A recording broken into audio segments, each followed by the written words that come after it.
Assalamualaikum warahmatullahi wabarakatuh. Kembali bersama saya Taufika, motivator magang gelombang 21 Bimba A I U E O. Dalam kesempatan kali ini saya akan menjawab beberapa pertanyaan mengenai kurikulum baca 5 di mana merupakan tugas di luar kelas hari ke-20. Berikut pertanyaannya. Di bagian A ada pertanyaan mengenai D4 HVK. Yang pertama yaitu apa kepanjangan daripada D4 HVK. Panjangan dari D4 HVK yaitu DT4 huruf verbal kembar. Kemudian apa pengertian dari D4 HVK? Pengertian daripada D4 HVK yaitu pengucapan bunyi susunan huruf dari suatu kata kembar atau 4 HVK tanpa memperlihatkan bentuk atau simbol hurufnya, seperti itu. Kemudian apa syarat sebelum mengenalkan D4 HVK? Syarat sebelum mengenalkan D4 HVK yaitu 4 HVK. Kemudian apa tujuan utama dan tujuan khusus dari D4 HVK?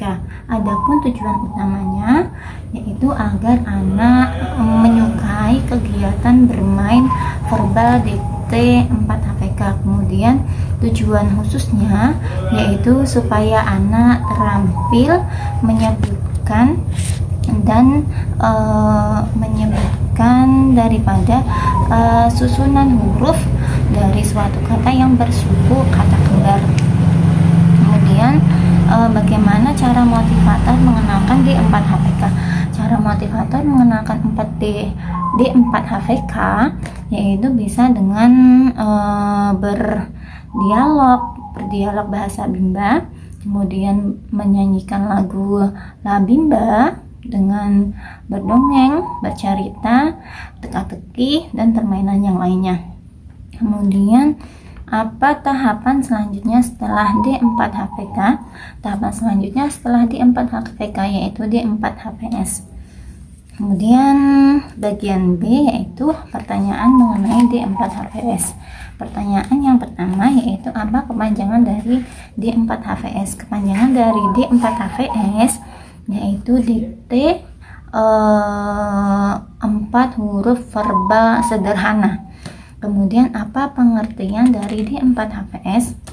Pengertian dari D4 HVS yaitu pengucapan susunan huruf dari suatu kata yang memiliki dua suku kata berbeda tanpa memperlihatkan simbol ataupun bentuk hurufnya.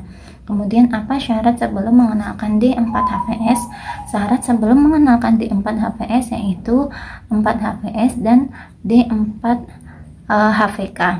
Kemudian apa tujuan utama dan juga tujuan khusus daripada D4 HVS? Tujuan utamanya yaitu agar anak tertarik dengan kegiatan bermain verbal dikte 4 HVS.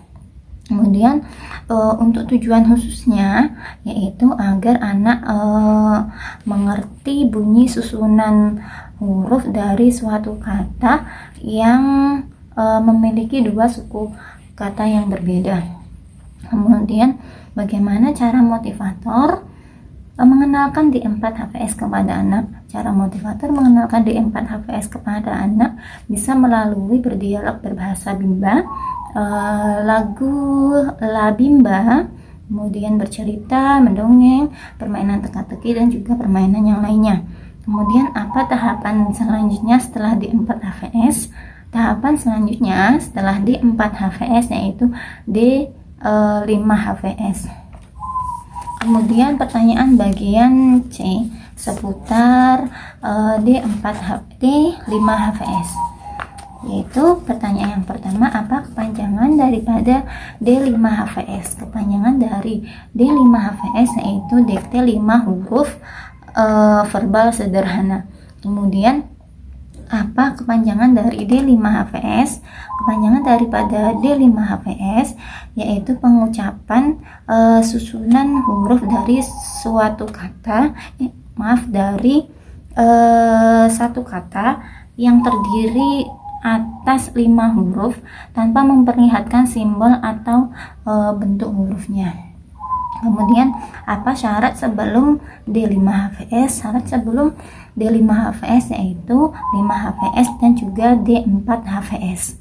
Kemudian apa tujuan utama dan juga tujuan khusus daripada D5HVS? Tujuan utama dari D5HVS yaitu agar anak menyukai kegiatan bermain verbal dikte 5HVS. Kemudian tujuan khususnya yaitu supaya anak mengerti bunyi huruf dari suatu kata yang terdiri atas 5 huruf. Kemudian bagaimana cara motivator mengenalkan D5HVS kepada anak? Motivator bisa mengenalkan D5HVS kepada anak melalui berdialog dengan berbahasa Bimba, bernyanyi lagu La Bimba, kemudian bercerita, berdongeng, dan permainan yang lainnya seperti teka-teki dan lain-lain. Kemudian apa tahapan selanjutnya setelah D5HVS? Tahapan selanjutnya setelah D5HVS yaitu B1D dengan melihat syarat-syarat yang ada dalam B1D. Jika sudah terpenuhi, maka B1D sudah bisa diberikan kepada anak. Sekian jawaban dari saya, kurang lebihnya mohon maaf. Wassalamualaikum warahmatullahi wabarakatuh.